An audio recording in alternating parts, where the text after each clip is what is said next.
It's interesting because obviously we're talking about a very hot topic, thing right now. And I've even found that a lot of people don't even know how tariffs work. No, they don't. They think it's like something charged to the Chinese government. Yeah. And it's just a tax on us. Yeah. And whoever is doing the importing is ultimately the first hit, and then it all gets down regulated from there. Yeah.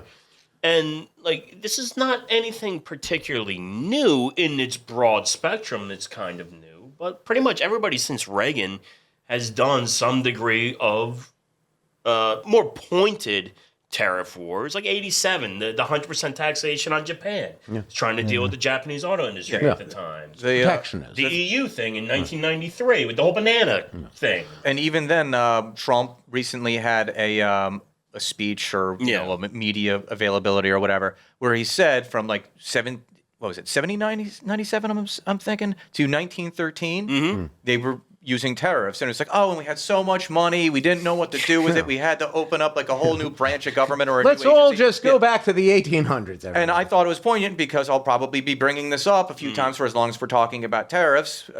I listened to an episode, one of my favorite podcasts is Part of the Problem with Dave Smith, libertarian. Yeah. And he brought up the aspect of, yes, but you're leaving out context, which is, what didn't we have at that time? We didn't have income tax, which is a big part of it. Because once you start having all of this stuff, we didn't have the centralized bank. We didn't have the Fed. You barely had global trade. Yeah. In the way that we know it today. But tariffs could in theory work. But if you're also combining them with income tax and the central bank, then you're just putting so much more onus on the taxpayer. And just to dive in on that, once again, I'll do it from that perspective, as somebody that deals with it directly, right?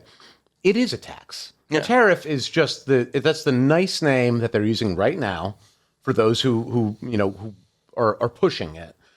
That's the name that they use instead of using a tax. But very much so, a tariff is a tax on everybody.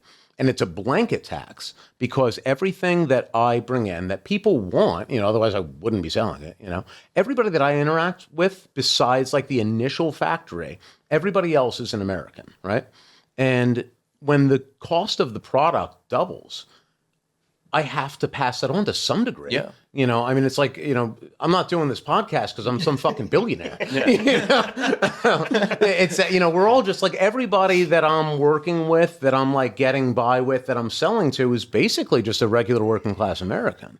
Though these hats are not cheap, so I hope that you people appreciate that. Yeah, you're really you're diming yourself out. I know, right? Yeah, especially with the Daniel Plainview angle. Yeah, we'll ignore that. But no, it's that it has to get passed on. Can Walmart eat it up for a little while? Yes, they can, because that's obviously for a period of time. Yeah, it's a multi-billion-dollar longer than mom and pop can. Yeah, but I can't.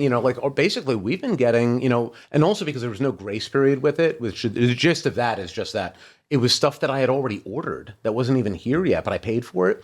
And the situation was just oh yeah, no, you owe it when you get here. So I've gotten... So here's your VIG. Yeah, exactly. Yep. And so I've already paid for the goods. I paid all of the necessary things related to that.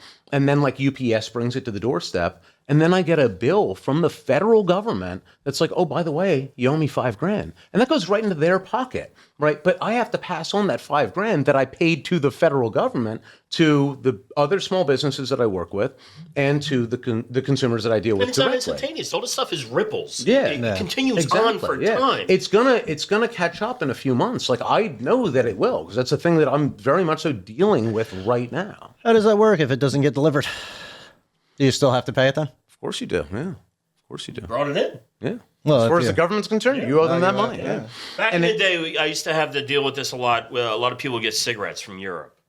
And they would be brought in. They would be brought in, essentially shipped in small batches illegally through the registered system. And people got wise to that about 10, 15 years ago. And then people started getting bills in the mail. Right, yeah. And you have to pay it. A lot of money, because a lot of people would buy massive amounts of cigarettes from Hungary or and then sell them here for it's basically, it's just a tax, and all of the taxes that you face, you for the most part can't avoid them. But you're just paying it to the government, and that's what's so fucked up about it to me. It's that if your target is China in this case, so I won't even defend the system and how they're better at this or better at that, and we can't produce it. Even beyond that, Okay, fine. Let's go with the argument that China's the villain here, or whoever's the villain. Every other country besides America is the villain. Okay, fine. But it shouldn't be regular people who have to pay that. And the fact that we're paying it to the people who decided that they're all the villains, and it goes right into their pockets, figuratively speaking, that's what's so egregious to me. Because it in no way, like if they took the tariffs, right, and then we're like, let's distribute it to all of the small businesses, or all of every American citizen, or however you want to do it, I might have a different feeling about it. At least I would have a different argument. But the truth of it is that it's just a tax. It's just a tax without calling it a tax, and it's a tax on everybody.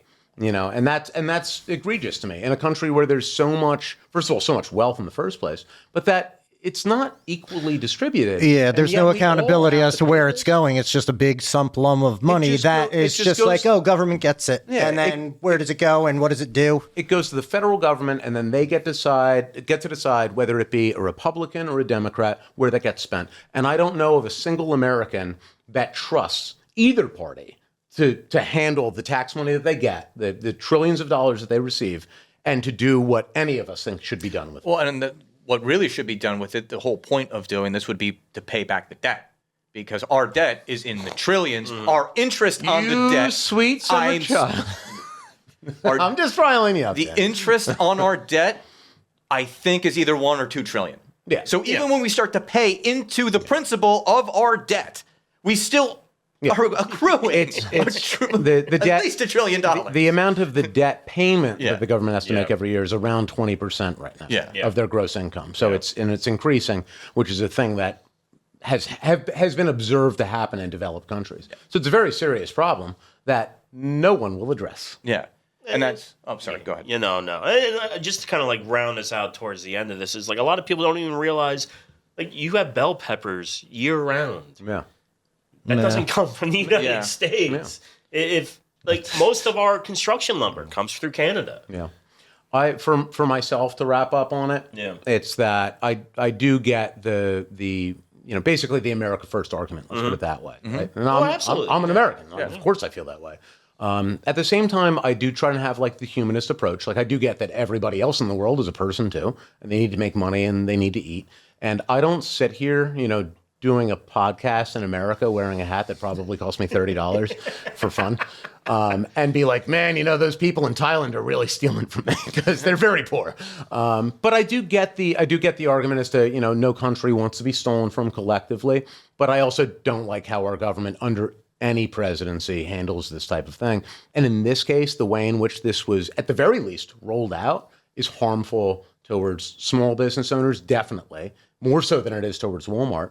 And eventually the consumer has to pay for it, which I'm one of those too. So it's sad too, because it's like a nuclear bomb to small businesses. Yeah. And it just harkens back, because I brought up COVID before. I agree with you. And I remember my mom owns a small business. She was panicking because she thought during the lockdown she was going to lose her business because it was deemed non-essential. And there's nothing that you can really do about that. Exactly. And it's just, you're just in this state of, I did what I could to help her out during that time period. But for thousands, if not hundreds of thousands, if not millions of small businesses, they're going to, there's going to be a lot of economic pain. Exactly. And I've seen people on the right have little to no empathy for those people because they're looking big picture. And sure, if you want to look big picture, that's great. Big picture's all well and good, but you understand the eggs that get cracked in the process. It's hard at a ground level. I will say that again, like the anecdotal that I have, because I would normally, it's funny because we're actually approaching this from slightly different angles right now, so there's a little bit of a role reversal. When I go and chill at the bar and whatnot, and I'm hanging out with MAGA hat wearing people, I hear a lot of them right now where they're just like, they haven't like changed that perspective in general, but they're just like, wow, this is really fucked up and it's hurting my business. Yeah, well, the difference is the people, because when it hurts you in your pocket. The difference is the people that I'm hearing this from are millionaire podcasters, news people, this, that, and nature. It's not affecting them. Right. Because what tariff are you getting from doing a podcast other than like, oh, these are all made in China? So you feel no real pain. Yeah. But small business owners, people who work for small businesses, people who just blue-collar Americans will feel this. Exactly. Just wanting to build a house, wanting to do anything, you will feel this. And the only good that can come of it is that if tariffs are just wiped out. Yeah.